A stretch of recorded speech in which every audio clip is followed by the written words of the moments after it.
अस्सलामुअलैकुम दोस्तों, कैसे हैं आप सब। मैं आप सबको यूट्यूब चैनल इंग्लिश लिटरेचर पर वेलकम कहती हूँ। आज जो टॉपिक हम डिस्कस करने जा रहे हैं उस टॉपिक का नाम है पोस्ट मॉडर्निज्म। तो टॉपिक को स्टार्ट करने से पहले मैं आपको बताती चलूँ कि जैसा कि आपकी बहुत ज़्यादा रिक्वेस्ट आई हुई थी डिफरेंट टॉपिक्स के ऊपर लेक्चर्स कवर करने की, तो मैं पूरी कोशिश करूँगी उनको इन टाइम कवर कर लूँ। क्योंकि मैं 3 डेज से लेक्चर नहीं बना पाई, इसीलिए क्योंकि मेरा गला नहीं ठीक था, गला बहुत ज़्यादा ख़राब था। तो गला ख़राब होने की बेस पे आप लोगों को थोड़ी सी आवाज़ चेंज भी लग रही होगी। तो गले की ख़राबी की वजह से ड्यूरिंग लेक्चर आपको कुछ समझ ना आए तो आप मुझसे कमेंट्स में पूछ लीजिएगा, मैं आपको रिस्पॉन्स ज़रूर करूँगी। अब टाइम को वेस्ट किए बगैर अपनी टॉपिक को स्टार्ट करते हैं। जैसा कि आपको पता है आज हम टॉपिक जो डिस्कस करने जा रहे हैं उसका नाम है पोस्ट मॉडर्निज्म। स्टार्ट करते हैं अपने टॉपिक को। सबसे पहले बात करते हैं पोस्ट मॉडर्निज्म के अंदर जो वर्ड पोस्ट है और मॉडर्निज्म है, इनका मतलब क्या है। देखिए दोस्तों, जो वर्ड पोस्ट है ना, पोस्ट का मतलब होता है आफ्टर, बाद में आने वाली। तो मॉडर्निज्म यानी कि मॉडर्निज्म के बाद में आने वाली ऐसी मूवमेंट जो कि मॉडर्निज्म के बाद आई है उसको हम लोग पोस्ट मॉडर्न मूवमेंट कहते हैं। और अगर हम लिटरेचर के हिसाब से बात करें कि ये मूवमेंट कब आई, तो ये मूवमेंट 20th सेंचुरी में आई। ठीक है। और उस टाइम पीरियड पे क्या चल रहा था, 20th सेंचुरी के अंदर हमारे पास 4 चीज़ें आ जाती हैं इंपॉर्टेंट। 20th सेंचुरी के अंदर हमारे पास मॉडर्निज्म भी आई, मॉडर्निज्म के बाद हमारे पास पोस्ट मॉडर्निज्म भी आई, इसके अलावा हमारे पास कॉमनवेल्थ लिटरेचर भी आया, साथ ही हमारे पास वर्ल्ड वॉर लिटरेचर भी आया था। तो ये मेजर हैपनिंग्स थी जो कि 20th सेंचुरी में हुई थी। और जो हमारे पास मॉडर्निज्म का टाइम पीरियड था वो हमारे पास 19th सेंचुरी से लेकर वर्ल्ड वॉर फर्स्ट तक रहता है।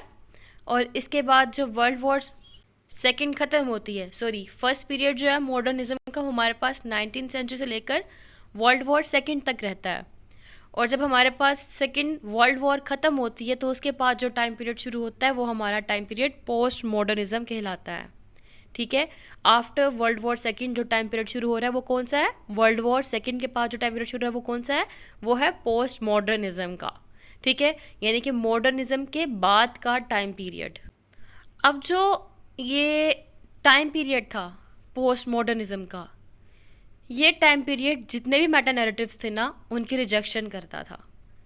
अब मैंने एक बहुत ही हैवी वर्ड बोल दिया, मेटा नैरेटिव्स। तो सवाल पैदा हो गया कि what is Meta narratives, Meta narratives है क्या। तो मेटा नैरेटिव्स बेसिकली बच्चे वो सब वेज ऑफ थिंकिंग है जो कि नॉलेज को और एक्सपेरिमेंट्स को यूनाइट करते हैं। किस लिए, ताकि एक यूनिवर्सल ट्रुथ दिया जाए। लेकिन जो पोस्ट मॉडर्निस्ट थे उनका कहना था यूनिवर्सल ट्रुथ तो एग्जिस्टिंग नहीं करता, देयर इज़ नो ट्रुथ।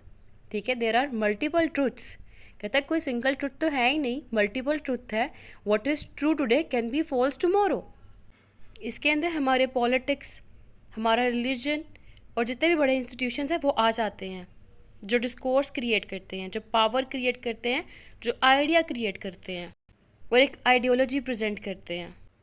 तो अब कोई पूछे कि what are the meta narratives, तो आपने बताना है रिलीजन, साइंस, कैपिटलिज्म, ये मेटा नैरेटिव्स हैं। ठीक है। और ये ऐसे वेज ऑफ थिंकिंग होते हैं जिसके अंदर एक्सपेरिमेंट और नॉलेज को यूनाइट करके यूनिवर्सल ट्रुथ के बारे में बात की जाती है। क्योंकि जो पोस्ट मॉडर्निस्ट टाइम पीरियड था ना, ये बेसिकली क्या था, ये हैव और हैव नोट्स का कॉन्सेप्ट देता था। हैव्स एंड हैव नोट्स क्या मतलब है, मार्क्सिज्म। जो मार्क्सिज्म है वो भी इस टाइम पीरियड पे चलना शुरू हुआ था मेन। ठीक है, पहले भी था लेकिन इस टाइम पीरियड पे मेन चलना शुरू हुआ था, जिसके अंदर जो गरीब थे उनको उनके राइट्स जो थे वो प्रोवाइड किए जाए। तो बेसिकली इसके अंदर अपर क्लास के ऊपर भी क्वेश्चन उठाया गया, पुअर क्लास के ऊपर भी क्वेश्चन उठाया गया। अच्छा, ये सारी बातें तो हमारी चलती रहेंगी। अब एक इम्पॉर्टेंट सवाल जो कि हमारे टेस्ट में बहुत ज़्यादा पूछा जाता है वो ये पूछा जाता है कि post modernism without hyphen and post modernism with hyphen क्या मतलब है, क्या डिफरेंस है दोनों का। तो मैं आपको ये भी बता दूं कि जो पोस्ट मॉडर्निज्म विदाउट हाइफन है उसका मतलब होता है एक क्रोनोलॉजिकल शिफ्ट। ठीक है, एक टाइम पीरियड के अंदर शिफ्ट आ गई है। विदाउट हाइफन की बात कर रही हूँ कि एक टाइम पीरियड दूसरे टाइम पीरियड के अंदर चेंज हो चुका हुआ है। लेकिन जो विद हाइफन है उसके अंदर क्या है, वो बात करता है एक थ्योरेटिकल कॉन्सेप्ट की। ठीक है, एक फिलोसॉफिकल कॉन्सेप्ट की। तो ये तो हो गया ना बेसिक डिफरेंस। सॉरी, तो मुझे लगता है आपको ये बेसिक डिफरेंस पता लग गया होगा। जब हम क्रोनोलॉजिकल ऑर्डर के अंदर शिफ्ट की बात करें तो पोस्ट मॉडर्निज्म विदाउट हाइफन, जब हम थियोरेटिकल और कोई फिलोसॉफिकल कॉन्सेप्ट की बात करें तो विद हाइफन। ठीक हो गया। अब एक और बात जो कि इम्पोर्टेंट है, वो ये कि जो पोस्ट मॉडर्निज्म है ना, वो एसोसिएट करता है, लिंक्ड करता है पोस्ट स्ट्रक्चरलिज्म से। जी बिल्कुल, डीकंस्ट्रक्शन से। डीकंस्ट्रक्शन और पोस्ट स्ट्रक्चरलिज्म एक ही चीज़ है। और इनका क्या बिलीफ था, वही बात जो कि पोस्ट मॉडर्निज्म की थी कि truth is not fixed. What is true today can be false tomorrow. That is why हमें क्या चाहिए, reread the text, reinterpret the text and rewrite. ठीक है, हम री रीड करें और री राइट करें। क्यों? अगर हम दोबारा री रीड करेंगे तो क्या होगा, ट्रुथ इज़ चेंज्ड। जाहिर सी बात है, क्योंकि जो पहले कॉन्सेप्ट दे दिया गया वो प्रेजेंट टाइम में लिंक्ड नहीं करता। फॉर एग्जाम्पल, मैं एक रूम में आई, मैंने आपको देखा, आप पढ़ रहे थे, ठीक हो गया। तो अब क्या हुआ, आप पढ़ रहे हो जब मैंने आपको देखा, मैं रूम से बाहर आ गई हूँ, 1 और ठीक है पास्ट, 1 घंटा गुजर गया है। अब जब 1 घंटा गुजर गया है तो उसके बाद क्या हुआ, मुझसे किसी ने पूछा कि व्हाट आर यू डूइंग, यानी कि आप क्या कर रहे हो। तो मैंने बताया आप पढ़ रहे हो। हालांकि उस टाइम आप रूम के अंदर इंस्टाग्राम यूज़ कर रहे हो, फेसबुक यूज़ कर रहे हो, या फिर ये लेक्चर सुन रहे हो, जो भी है वॉट एवर। तो बोला तो मैंने सच ही था, लेकिन वो सच नहीं रहा क्योंकि उस टाइम आप पढ़ नहीं रहे थे। तो ये क्या हो गया, ट्रुथ इज़ नॉट फिक्स्ड। इस बेस पे उन्होंने कहा कि सच जो है वो फिक्स्ड नहीं है। अगर इस टाइम पीरियड पे मैं जहाँ बैठ के लेक्चर रिकॉर्ड कर रही हूँ तो मैं कह रही हूँ इन्वायरमेंट बहुत अच्छा है जहाँ मैं लेक्चर रिकॉर्ड करती हूँ, लेकिन नेक्स्ट डे या फिर नेक्स्ट टाइम पीरियड पे जब मैं लेक्चर रिकॉर्ड कर रही हूँ और यहाँ पे इन्वायरमेंट अच्छा ना हो, तो उस टाइम पीरियड पे क्या होगा, मैंने तो एक बात कह दी इन्वायरमेंट बहुत अच्छा है इस कमरे में जहाँ मैं लेक्चर रिकॉर्ड करती हूँ। तो नेक्स्ट टाइम पीरियड पे जब ये लेक्चर इन्वायरमेंट अच्छा नहीं होगा तो वो क्या हो गया, ट्रुथ इज़ नॉट फिक्स्ड।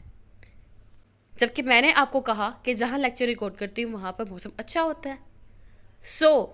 ये बात को लेकर जो पोस्ट मॉडर्निस्ट है, जो पोस्ट स्ट्रक्चरलिस्ट है, जो डीकंस्ट्रक्शनिस्ट है, वो डिबेट करते हैं। वो यही कहते हैं कि ट्रुथ फिक्स्ड नहीं है, what is true today can be false tomorrow. जबकि जो मॉडर्निस्ट है वो क्या कहते हैं, ट्रुथ इज़ फिक्स्ड। तो आई होप आपको ये जो बेसिक डिफरेंस था between modernism and post modernism, और जो लिंक था पोस्ट मॉडर्निज्म का पोस्ट स्ट्रक्चरलिज्म के साथ और डीकंस्ट्रक्शन के साथ, वो समझ आ गया होगा। अब इसके अलावा फर्दर बात करते हैं, मॉडर्निज्म की बात कर लेते थोड़ी सी। जो मॉडर्निज्म थे ना, वो बेसिकली लिखते थे, क्रिटिसिज्म करते थे एलीट क्लास के ऊपर, जो पैसे वाले लोग होते थे उनके ऊपर। लेकिन जब पोस्ट मॉडर्निज्म का टाइम पीरियड आया, उस टाइम पीरियड जब लिखा गया तो उन्होंने एग्जामिन किया ह्यूमन नेचर को कि एक्चुअली में ह्यूमन नेचर है क्या, कि हम क्यों पैदा हुए हैं, हमारा पर्पस क्या है, ठीक है, हमारी सिचुएशन क्या है सोसाइटी के अंदर, वाई क्वेश्चंस, ठीक है। बहुत ज़्यादा क्वेश्चन अराइज होना शुरू हो गए थे इस एज के अंदर, ठीक है। इस एज को एज ऑफ क्वेश्चनिंग भी कहा जाता है। क्यों कहा जाता है, क्योंकि वर्ल्ड वॉर सेकेंड के बाद टाइम पीरियड शुरू हुआ है। तो आपको पता है जब वर्ल्ड वॉर सेकेंड हुई तो उस टाइम क्या हुआ, हर जगह होपलेसनेस फैल गई, हर जगह जो पैसिमिज्म फैल गया, ठीक है। और इससे पहले भी एक वॉर हो चुकी थी, वर्ल्ड वॉर फर्स्ट, और तब क्यों हुई थी, कब हुई थी, जब मॉडर्निज्म था। और मॉडर्निज्म के अंदर क्या हुआ था, लोग पैसिमिस्टिक थे, लोग रोते थे, ठीक है, लाइक मॉर्न करते थे कि ये क्या हो गया, वो क्या हो गया, दिस एंड दैट वगैरह वगैरह।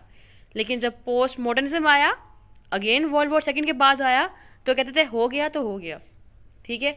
अब क्या हुआ, इन्होंने सेलिब्रेशन शुरू कर दी। सेलिब्रेशन ये नहीं था कि पार्टियां करने लग पड़े, नहीं, कि बस अब हो गया तो हो गया। मीन्स क्या मेरी बात का, कि ये नाइलिस्टिक होने लग पड़े थे लोग, ठीक है। नाइलिस्टिक क्या होते हैं, नॉन बिलीवर, जो गॉड पे यकीन नहीं करते। एग्जिस्टेंशियलिस्ट होने लग पड़े थे लोग, वो लोग जो होपलेस रहते हैं, ठीक है, अब्जर्ड रहते हैं। जो थिएटर ऑफ अब्जर्ड है ना, वो भी पोस्ट मॉडर्निज्म के बाद ही आया, यानी कि पोस्ट मॉडर्निज्म के टाइम पीरियड में आया। और क्या फीचर है थिएटर ऑफ अब्जर्ड के, यही तो फीचर है, नथिंगनेस, लाइफ के अंदर कुछ भी नहीं है, ठीक है। Futile effort of man to find meaning in meaningless world, कि मीनिंगलेस वर्ल्ड के अंदर मीनिंग फाइंड करना एक बेकार कोशिश है आदमी की, ये दिखाया गया उसके अंदर। ब्रोकन लैंग्वेजेस आती है हमारे पास, जब हम पढ़ते हैं सैमुअल बेकेट का वेटिंग फॉर गोडो पढ़ते हैं, एल्बर्ट कैम्यू का हम लोग द स्ट्रेंजर पढ़ते हैं, तो हम क्या देखते हैं उसके अंदर राइटिंग कैसी देखते हैं, ब्रोकन सेंटेंसेस हैं, ठीक है, कि कोई भी रिदम नहीं है लैंग्वेज का, कोई भी प्रॉपर फ्लो नहीं है, ठीक है। तो ये की चीज़ क्या आई है, ये आउटकम है वर्ल्ड वॉर सेकेंड का, और ये टाइम पीरियड कौन चल रहा है, ये टाइम पीरियड पोस्ट मॉडर्न चल रहा है। अब समझ आ रही है ना आपको पोस्ट मॉडर्न टाइम पीरियड कैसे चल रहा है। पोस्ट मॉडर्न के अंदर क्या हो रहा था कि आफ्टर मॉडर्निज्म, ठीक है, आफ्टर वर्ल्ड वॉर सेकेंड, अब जब वर्ल्ड वॉर सेकेंड के बाद पोस्ट मॉडर्न आया है तो क्या हुआ है, लोगों के बिलीफ शैटर्ड हुए हैं। तो हमारे पास कैसे की थेरी आना शुरू हुई है, निहिलिज्म की, जिसमें वो कहते हैं गॉड इज़ डेड, गॉड है ही नहीं, ठीक है, एग्जिस्ट नहीं करता। क्यों? क्योंकि वर्ल्ड वॉर के बाद हर जगह डेथ हो रही है, डिके हो रहा है, डिस्ट्रक्शन हो रहा है, ठीक है। और उसके बाद इनका क्या बिलीफ आना शुरू हुआ, एग्जिस्टेंशियलिज्म। एग्जिस्टेंस मैटर करती है, वेज मैटर नहीं करते। आप पॉलिटिक्स को डिनाई करो, अथॉरिटी को डिनाई करो, रिलीजन को ना मारो, अपने तरीके से अपनी ज़िंदगी गुजारो, ठीक है। क्वेश्चन है हमारी लाइफ क्यों है, हमारी एग्जिस्टेंस क्यों है, इस पे सवाल उठा दिया गया कि हम लोग क्यों आ रहे हैं, हमारा पर्पस क्या है लाइफ के अंदर, ठीक है। तो ये क्या हो गया, क्वेश्चन हुए पड़े इसके अंदर, और अब्सर्डिज्म शुरू हुआ इस टाइम पीरियड पे। वही बात कि फ्यूटाइल एफर्ट किसकी है, इंसान की, मीनिंगलेस वर्ल्ड के अंदर किस क्या क्या फाइंड करना, मीनिंग फाइंड करना, जो कि बेकार कोशिश है। जब 1945 से पोस्ट मॉडर्न का टाइम पीरियड शुरू हुआ था और अभी तक प्रेजेंट है, तो साथ ही साथ 1950 से पोस्ट कलोनियल का टाइम पीरियड भी शुरू हो गया था, है ना। स्ट्रेंज कि एक थेरी कितनी थेरी को अपने अंदर साथ लेके चल रही है। तो जिस तरह से पोस्ट स्ट्रक्चरलिज्म कंसर्न है इसके साथ, और डीकंस्ट्रक्शन कंसर्न है इसके साथ, तो सेम कंसर्न जो है वो पोस्ट कलोनियल का भी है पोस्ट मॉडर्निज्म के साथ। सेम एलिमेंट हम जब पोस्ट मॉडर्निज्म की बात करते हैं, वही सेम एलिमेंट हम लोग को पोस्ट कलोनियलिज्म के अंदर भी दिखाई देते हैं। तो अगर मैं कहूँ कि पोस्ट मॉडर्निज्म एक अम्ब्रेला टर्म है, तो क्या ये सच है या नहीं? बिल्कुल सच है। This can not be false tomorrow, ठीक है। तो ये सच है, तो ये सच ही है, क्योंकि पोस्ट मॉडर्निज्म एक अम्ब्रेला टर्म है, बहुत सी चीज़ों को अपने अंदर समेटे हुए है। जो मॉडर्निस्ट थे ना, मॉडर्निज्म वाला टाइम पीरियड चल रहा था, उसके अंदर जो मॉडर्न्स थे ना, उनका जो था ना, वो चाहते थे कि इनका जो ट्रेडिशनल स्टाइल है और जो मॉडर्न स्टाइल है वो सेपरेट रहे, मिक्स ना हो। लेकिन जब ये पोस्ट मॉडर्न राइटर लिखते थे ना, तो ये चाहते थे कि जो पोस्ट मॉडर्न के अंदर जो ट्रेडिशनल स्टाइल है और जो मॉडर्न स्टाइल है दोनों मिक्स हो करे, सेपरेट ना हो, ठीक है। ये इकट्ठे रखना चाहते थे और मॉडर्न वाले सेपरेट रखना चाहते थे, ठीक है। तो पोस्ट मॉडर्न वाले जो हैं वो क्या करते थे, स्टाइल को मिक्स करते थे, बेशक ट्रेडिशनल हो या मॉडर्न हो, दोनों का, क्योंकि they want to mix everything, ठीक है। जबकि जो मॉडर्न्स थे वो क्या करते थे, they do not want to mix everything, ये सेपरेशन रखते थे, ठीक हो गया। अब जो पोस्ट मॉडर्न थे वो मल्टाई कल्चर्स की बात करते थे और वो मल्टाई कल्चर को इंक्लूड भी करते थे, ठीक हो गया। तो अगर आप पोस्ट कलोनियल थ्योरी को रिकॉल करें, तो क्या उसमें मल्टाई कल्चर की बात नहीं की जाती थी? वो मल्टाई कल्चर्स को मिक्स नहीं करते थे? बिल्कुल करते थे। लिंक बन गया ना पोस्ट कलोनियल के साथ इसका, ठीक हो गया। अब इसके अलावा इसी टाइम पीरियड के अंदर मैंने आपको बताया कॉमनवेल्थ लिटरेचर भी आया था, ठीक है। तो कॉमनवेल्थ लिटरेचर कहाँ पर डिस्कस करते हैं हम लोग, जब पोस्ट कलोनियल की बात कर रहे हो। उसके भी एलिमेंट्स क्या थे, सेम एलिमेंट्स जो कि पोस्ट मॉडर्निज्म के थे। आप लोग कंफ्यूज तो नहीं ना हो रहे? मैं आपको दोबारा स्टेप बाय स्टेप एक दफ़ा क्लियर कर देती हूँ। पोस्ट मॉडर्निज्म एक अम्ब्रेला टर्म है, बहुत बड़ी टर्म है, जो अपने अंदर डिफरेंट थीरीज़ को भी समेटे हुए है, जैसा कि पोस्ट स्ट्रक्चरलिज्म, क्योंकि वो भी इसी टाइम के अंदर आई जब पोस्ट मॉडर्निज्म आया। दूसरी डीकंस्ट्रक्शन, पोस्ट स्ट्रक्चरलिज्म का दूसरा नाम ही डीकंस्ट्रक्शन है। तीसरी पोस्ट कलोनियलिज्म, क्योंकि जब 1945 में पोस्ट मॉडर्निज्म आई तो 1950 में पोस्ट कलोनियलिज्म आई, वो भी इसी टाइम पीरियड के अंदर आई, तो सेम टाइम पीरियड में ये थेरीज चल रही हैं। कॉमनवेल्थ लिटरेचर, क्योंकि ये भी उसी टाइम के दौरान लिखा गया जब पोस्ट कलोनियल आया, तो जितने भी वो लिटरेचर यानी कि वो लोग जो कलोनियल रूल के अंडर थे और उस कलोनियल रूल से जब वो फ्री हो गए, तो उन्होंने अपना लिटरेचर प्रोड्यूस किया, लिखना शुरू किया, और उनके लिटरेचर को कॉमनवेल्थ लिटरेचर का नाम दिया गया, यानी कि पोस्ट कलोनियलिज्म, आफ्टर कलोनियलिज्म, और कॉमनवेल्थ वही लोग जो अंग्रेज़ों के रूल के अंडर थे और उससे फ्री हो गए और उन्होंने अपना लिटरेचर प्रोड्यूस किया, वो लोग। ठीक हो गया। तो ये क्या हुआ, तो जो पोस्ट मॉडर्निज्म है ये इतना वास्ट टाइम पीरियड है जो कि चलता गया और उस टाइम पीरियड के अंदर डिफरेंट थेरीज भी आ गई। और जैसा कि आपको पता है जो एज चल रही होती है उस एज के फीचर ही थेरी में दिखाए जाते हैं। तो पोस्ट मॉडर्निज्म की एज चल रही थी तो वही फीचर्स डिफरेंट थेरीज के अंदर भी दिखाए गए। अब बात करते हैं फर्दर, हम इसी थेरी को डिस्कस करते हैं फर्दर। जब ये पोस्ट मॉडर्न टाइम पीरियड चल रहा था तब हमारे पास जो है ना एक लिटरेरी मूवमेंट स्टार्ट हुई थी, उसका नाम था एंग्री यंग मैन। ठीक है, ये 1950 को स्टार्ट हुई थी और 1980s तक ये रही थी। जब ये एंग्री यंग मैन थे ना, ये कौन थे, ये बेसिकली मिडिल क्लास पीपल थे और ये बात करते थे, अपने एग्रेशन को दिखाते थे अपनी राइटिंग के अंदर। और ये मूवमेंट स्टार्ट क्यों हुई थी, ये मूवमेंट स्टार्ट हुई थी, एक वर्क था लुक बैक इन एंगर। ठीक है, और ये वर्क जो था ना, इस वर्क को पब्लिश करवाने के लिए मूवमेंट स्टार्ट हुई थी, जिस वर्क के अंदर जो यंग मैन थे वो अपना अग्रेशन शो करते थे अपर क्लास के टूवर्ड्स और कलोनियल पावर के टूवर्ड्स। ठीक है, और बताते थे कि जैसे एक वर्किंग क्लास का बंदा है, ठीक है, जो काम करता है उसको कितनी मेहनत करना पड़ती है अपनी लाइफ के अंदर थ्रू एंड थ्रू, और किस तरह से वो जो मेहनत करके अपने आप को बनाता है।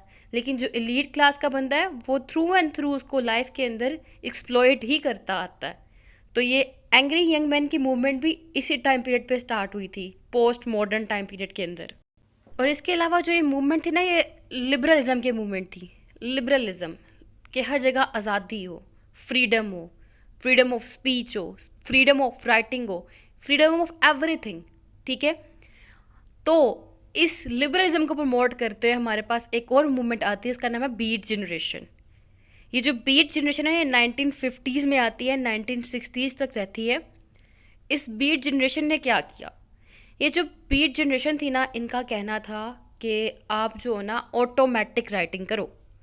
ऑटोमेटिक राइटिंग मतलब कि बगैर सोचे बगैर समझे बस लिखो और लिखते जाओ। ठीक है, जो आपके अनकॉन्शियस में है ना आप उसको लिखो। अनकॉन्शियस में लिखते थे तो कैसे लिखते थे ये राइटर्स, ये ड्रग्स लेके लिखते थे और इनके थीम्स जो थे ना बड़े बोल्ड थीम्स होते थे, ओपन थीम्स होते थे। ठीक है, और ये राइटिंग कैसे करते थे, जैसा कि मैंने बताया ये ड्रग्स पे पी के लिखते थे तो ये सेक्सुअल राइटिंग लिखते थे, ओपन थीम्स लिखते थे, और ये इन्होंने गेइज़म की बात की। ठीक है, और लेस्बियन की बात की, और जितने भी मतलब हमारे पास आते हैं ना ओपनली जब जेंडर को डिस्कस किया जाता है, इन्होंने इस बीट ग्रुप ने उसकी बात की थी। ये फेवर करते थे सेल्फ रियलाइजेशन की, सेल्फ एक्सपेरिमेंटेशन की, सेल्फ एक्सप्रेशन की, और कहते थे वो सेल्फ रियलाइजेशन और सेल्फ एक्सप्रेशन कैसे आते हैं, वो ऐसे ही आते हैं कि आपने एक नशा किया हुआ है और आप अपने अनकॉन्शियस से लिखते जा रहे हो।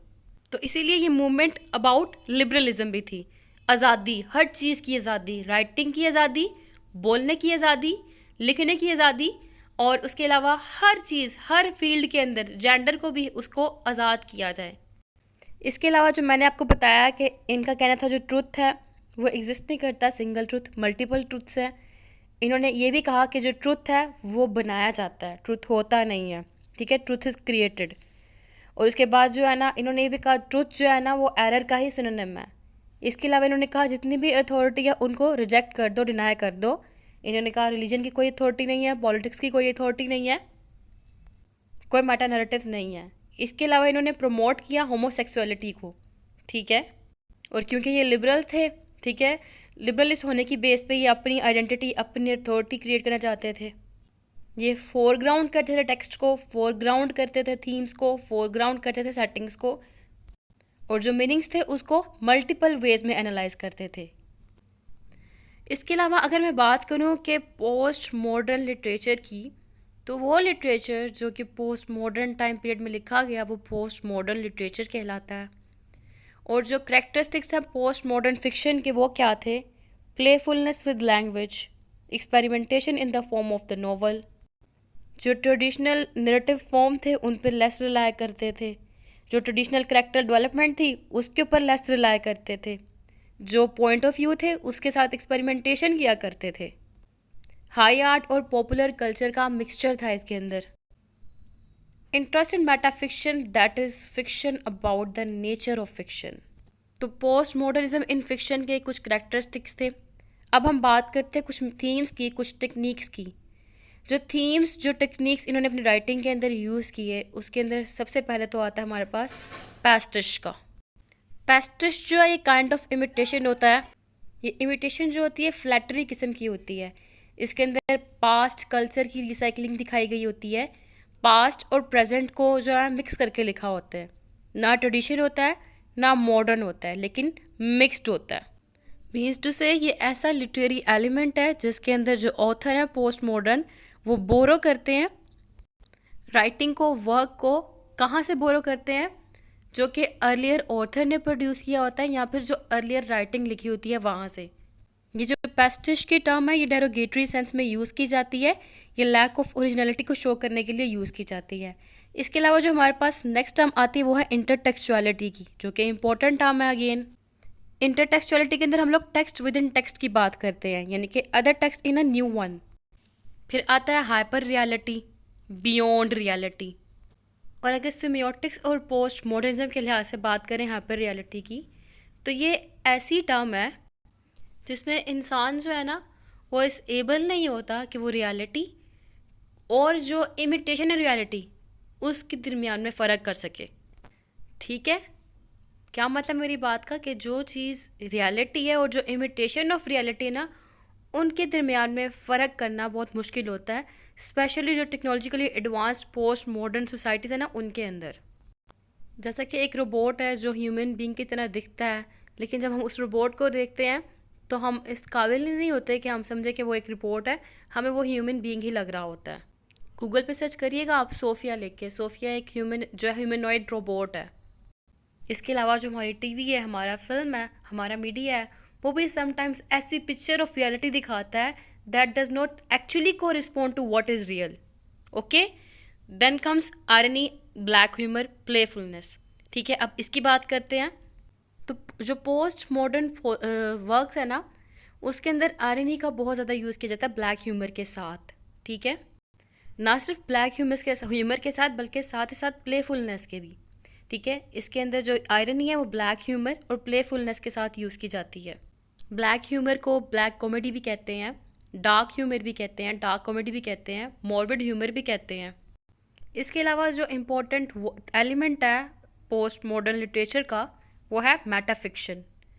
मेटाफिक्शन ऐसा स्टाइल होता है प्रोज नैरेटिव का कि जिसके अंदर जो रीडर है उसकी अटेंशन जो है वो टूवर्ड्स प्रोसेस ऑफ फिक्टिव फिक्शन की तरफ होती है, फिक्टिव कंपोजिशन की तरफ होती है।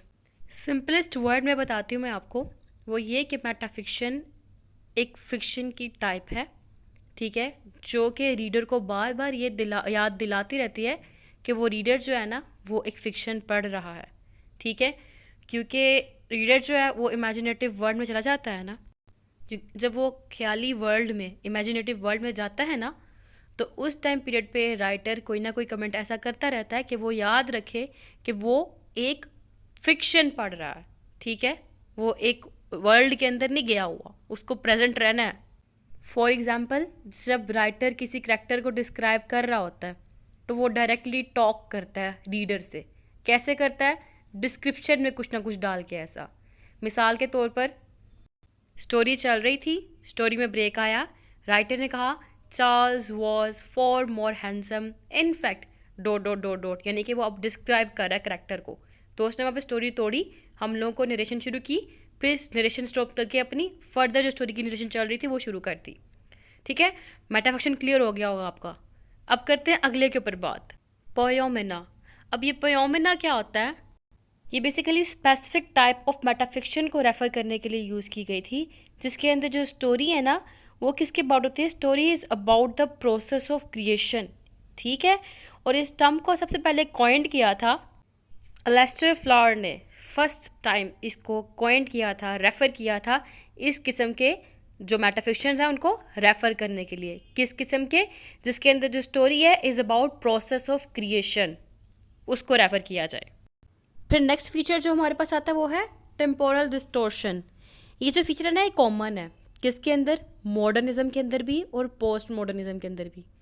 तो अगर हम बात करें ना कंटिन्यूशन ऑफ मॉडर्निज्म की, ठीक है, तो इस पॉइंट के लिहाज से हम डिफाइन कर सकते हैं कि हाँ पोस्ट मॉडर्निज्म जो है ना वो कंटिन्यूशन है पोस्ट मॉडर्निज्म का। ठीक है, किस तरह से?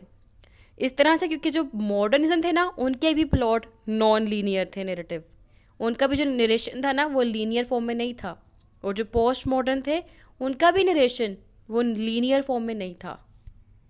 तो टेम्पोरल जो है ना डिस्टोर्शन में यही बताया गया है कि जो इनका स्टाइल है फ्रेगमेंटेड स्टाइल है, फ्रेगमेंटेशन की फॉर्म के अंदर लिखा गया हुआ है, और नॉन लीनियर जो है नैरेटिव है।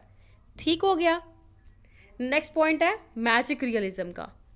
मैजिक रियलिज्म क्या होता है कि रियलिस्टिक वर्ल्ड के अंदर मैजिक का यूज़ करके हमारे पास जो कॉन्सेप्ट आता है वो है मैजिक रियलिज्म का, कि जब रियलिस्टिक सेटिंग के अंदर मैजिक के फैंटेसी के कुछ एलिमेंट्स डाल दिए जाएं।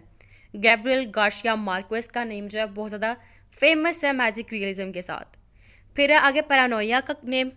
जितना भी थिएटर ऑफ एब्सर्ड है, जितना भी एब्सर्डिज्म है, वो सारा का सारा पैरानोइया के अंदर आ जाता है। फिर है मैक्सिमिलियनिज्म का कॉन्सेप्ट। मैक्सिमिलियनिज्म जो है ना, मैक्सिमिलियनिज्म जो है ये एक ऐसी टर्म है जो एक्सप्लेन करने के लिए यूज़ की जाती है किसको? ऐसे मूवमेंट को, ऐसे ट्रेंड को जो इनकम्पास करते हैं सब के सब फैक्टर्स से, all factors under an multipurpose umbrella.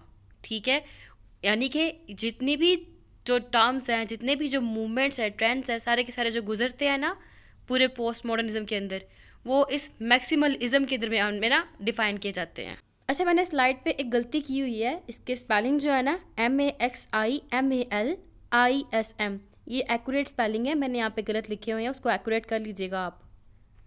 फिर इसके बाद जो लास्ट कॉन्सेप्ट है, लास्ट टेक्निक है, वो है मिनिमलिज्म की। मिनिमलिज्म के अंदर क्या होता है, इसके अंदर सिर्फ और सिर्फ सरफेस ही मैटर करता है।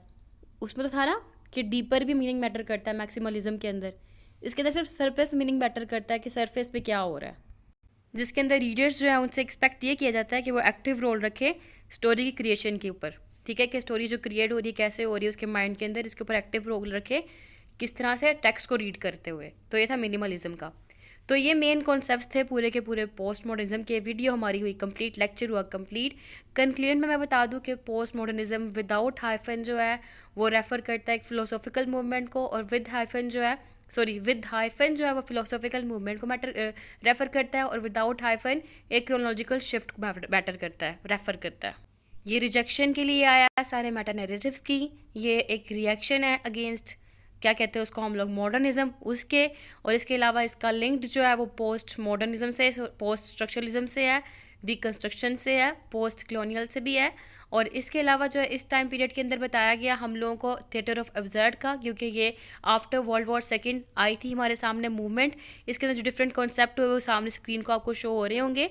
इसके अंदर जो बात की गई वो ट्रुथ की बात की गई, ट्रुथ फिक्स नहीं है, मल्टीपल ट्रुथ हैं।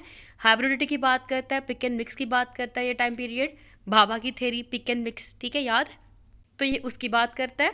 ठीक है, तो यहाँ पे हमारा हुआ लेक्चर कंप्लीट। अगर कोई क्वेश्चन हो तो आप मुझसे पूछ सकते हैं। दुआ में याद रखिएगा। अल्लाह हाफिज़।